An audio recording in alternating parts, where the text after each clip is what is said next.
Des mains parcouraient mon corps, moi-même j'attrapais des queues, tournais la tête à droite et à gauche pour sucer, tandis que d'autres queues se poussaient dans mon ventre. Une vingtaine pouvaient ainsi se relayer pendant la soirée. Cette position, la femme sur le dos, son pubis à hauteur de celui de l'homme bien campé sur ses jambes, est une des plus confortables et des meilleures que je connaisse. La vulve est bien ouverte, l'homme est à son aise pour planter bien horizontalement et frapper sans discontinuer le fond de la paroi. Baisse vigoureuse et précise.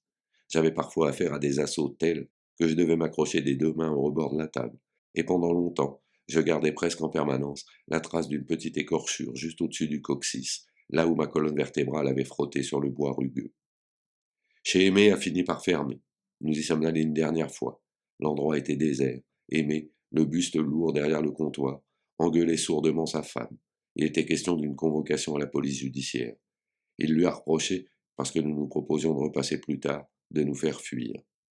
Ce soir-là, nous avons échoué aux glycines, première visite en ce qui me concernait à une adresse qui nous avait fait rêver.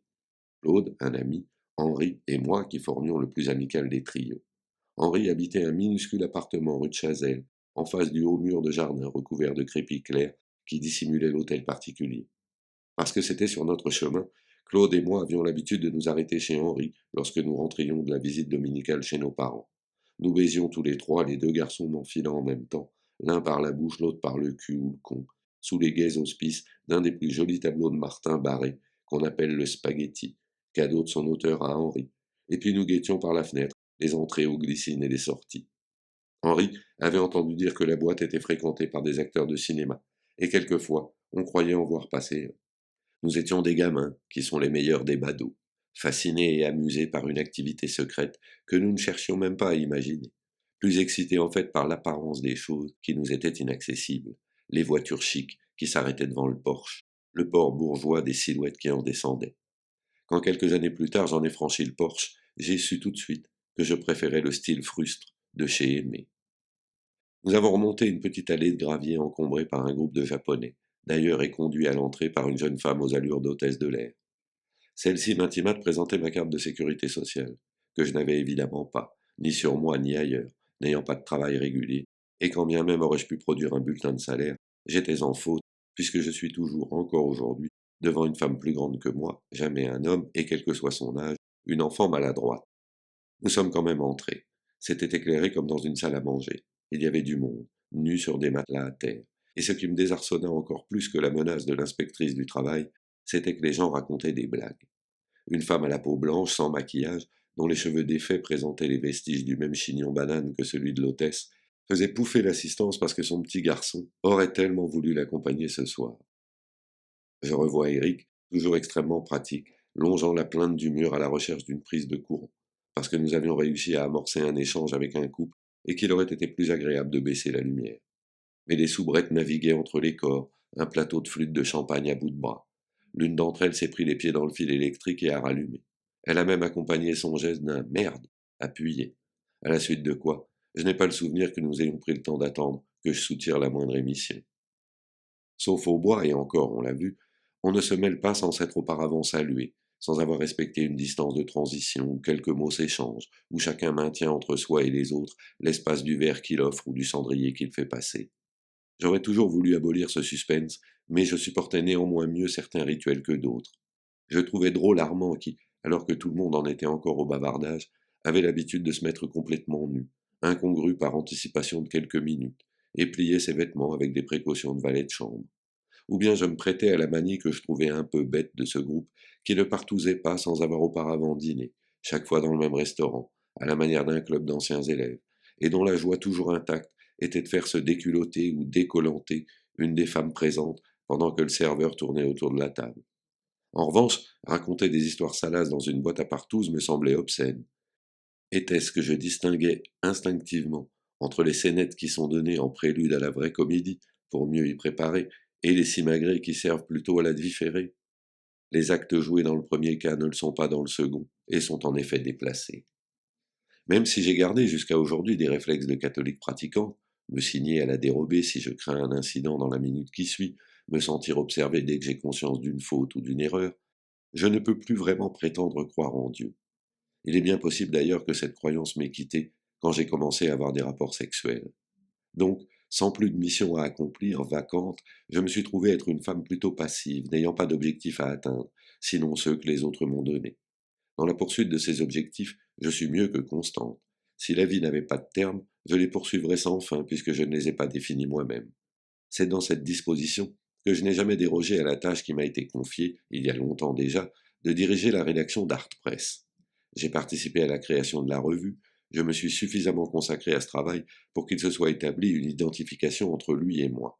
Mais je m'y sens plus comme un conducteur qui ne doit pas sortir des rails que comme un guide qui sait où se trouve le port. J'ai baisé de la même façon. Comme j'étais parfaitement disponible, que je ne fixais pas plus en amour que dans la vie professionnelle un idéal à atteindre, on m'a désigné comme une personne sans aucun interdit, exceptionnellement dépourvue d'inhibition, et je n'avais aucune raison de ne pas tenir cette place. Mes souvenirs de partous, de soirées passées au bois, ou en compagnie de l'un de mes copains amants, s'articulent entre eux, comme les chambres d'un palais japonais. On se croit dans une pièce close, jusqu'à ce qu'une paroi coulisse, découvrant une enfilade d'autres pièces, et si l'on s'avance, d'autres parois s'ouvrent et se referment, et si les pièces sont nombreuses, les manières de passer de l'une à l'autre sont incalculables. Mais dans ces souvenirs, les visites dans les clubs d'échangistes occupent peu de place. Chez Aimé, c'était autre chose. C'était le berceau nu de la baise. Et j'ai gardé en tête le ratage des glycines parce qu'il a été l'exemplaire actualisation d'une rêverie qui avait été la mienne alors que je sortais à peine de l'adolescence. Peut-être est-ce dû au fait que ma mémoire est surtout visuelle, et que je retiens plus, par exemple, de Cléopâtre, club qu'avaient ouvert d'anciens clients de chez Aimé, sa localisation extravagante au cœur d'un centre commercial du 13e arrondissement, que son décor propre et les activités auxquelles je m'y suis livré, somme toute banales. En revanche, d'autres lieux et d'autres faits sont prégnants, que je pourrais presque classer par thème. Il y aurait la vision de la file de voitures, que vivent de notre propre voiture. Ainsi, alors que nous remontons la contre-allée de l'avenue Foch, je suis prise d'une urgente envie de faire pipi. 4 ou 5 voitures pilent derrière la nôtre. Comme je descends et traverse en courant la bande de gazon pour aller me loger contre un arbre, des portières s'ouvrent. Quelques-uns se méprenant sur la manœuvre s'approchent. Eric se précipite pour s'interposer. Le lieu est exposé et fortement éclairé. Je réintègre la voiture et le cortège redémarre. Parking à la porte de Saint-Cloud. C'est une quinzaine de voitures que le gardien voit s'engouffrer les unes derrière les autres, puis refaire surface quasiment dans le même ordre 1 heure plus tard. Pendant cette heure-là, une trentaine d'hommes m'ont prise, d'abord en me soulevant à plusieurs et en me maintenant contre le mur, puis couché sur un capot. Quelquefois le scénario se complique de la nécessité de semer des voitures en route. Les conducteurs se mettent d'accord sur une destination. Une file se forme, repérée par d'autres qui se raccordent, mais alors la file est trop longue et il est plus prudent de limiter les participants. Une nuit, nous avons roulé si longtemps que cela ressemblait à un départ en voyage. Un conducteur connaissait un endroit, puis il s'est révélé ne plus être très sûr de la route. Je voyais derrière nous les paires de phares naviguer de droite et de gauche dans la lunette arrière, disparaître et réapparaître. Il y eut plusieurs arrêts, des conciliabules, et finalement j'eus droit aux pines patientes de ceux qui ne s'étaient pas égarés sous les gradins d'un terrain de sport du côté de Vélizy-Villacoublay. L'errance pourrait être un autre thème. Les voitures roulent, s'arrêtent, repartent, braquent sèchement, à la façon de jouets téléguidés. Manège de la Porte Dauphine. On se considère d'une voiture à l'autre, et le mot de passe paraît être Vous avez un local? Alors quelques voitures quittent le cercle, et une sorte de poursuite s'engage vers une adresse inconnue. Il est arrivé une seule fois, il est vrai, que la quête dure un peu trop longtemps et qu'on finisse par faire des bêtises. Je suis avec un groupe d'amis peu habitués du bois. Nous sommes serrés assises dans une Renault, et nous nous apprêtons à rentrer après avoir tourné en vain. Dans l'une des allées principales, nous repérons 2 ou 3 voitures à l'arrêt, nous nous rangeons, et moi, brave et fanfaron petit soldat, au nom des autres qui restent à m'attendre, je vais faire une pipe au conducteur de la voiture garée derrière nous. Forcément, 2 policiers se campent devant moi quand je m'extirpe. Ils demandent à l'homme qui se reboutonne malcommodément sous le volant s'il m'a payé, relève les identités de tout le monde. Même lorsque ma mémoire s'organise autour des faits corporels, ce sont moins les sensations que les ambiances qui sont d'abord convoquées. Je pourrais réunir beaucoup d'anecdotes liées à l'usage que je fis pendant des années de mon anus, aussi régulièrement sinon plus parfois que de mon vagin. Dans un bel appartement situé derrière les Invalides, au cours d'une partouze en petit comité, dans une chambre en mezzanine, dont la longue baie vitrée sans vis-à-vis et les lampes nombreuses éclairant au ras du lit évoquent à mes yeux un décor de film américain, je prends par cette ouverture le soliveau d'un géant. Est-ce à cause d'une gigantesque main ouverte en résine teintée, placée dans le salon, en guise de table basse, et où une femme peut facilement s'étendre, l'endroit a en soi un caractère démesuré et irréel. Je crains le sexe du gros chat de Cheshire quand je comprends par quelle voie il cherche à pénétrer. Mais il réussit sans devoir trop forcer, et je suis étonné, et presque fier, de pouvoir vérifier que la taille ne constitue pas un obstacle. Le nombre n'en est pas un non plus. Pour quelle raison? Période d'ovulation, bléno? M'est-il arrivé dans une partouze où au contraire il y avait foule de ne baiser qu'avec mon cul? Je me revois au bas d'un escalier très étroit, rue Quincampoix, hésitante, avant de me décider à monter. Nous avons eu l'adresse, Claude et moi, presque par hasard. Nous ne connaissons personne. L'appartement est bas de plafond, extrêmement sombre. J'entends les hommes près de moi se passer le mot en chuchotant. Elle veut qu'on l'encule. Ou prévenir celui qui s'oriente mal. Non, elle ne se fait prendre que par derrière. Cette fois-là, à la fin, j'ai eu mal. Mais j'avais aussi la satisfaction toute personnelle de ne pas m'être senti empêché. Tout sort d'une ronde, Belzins breakdown.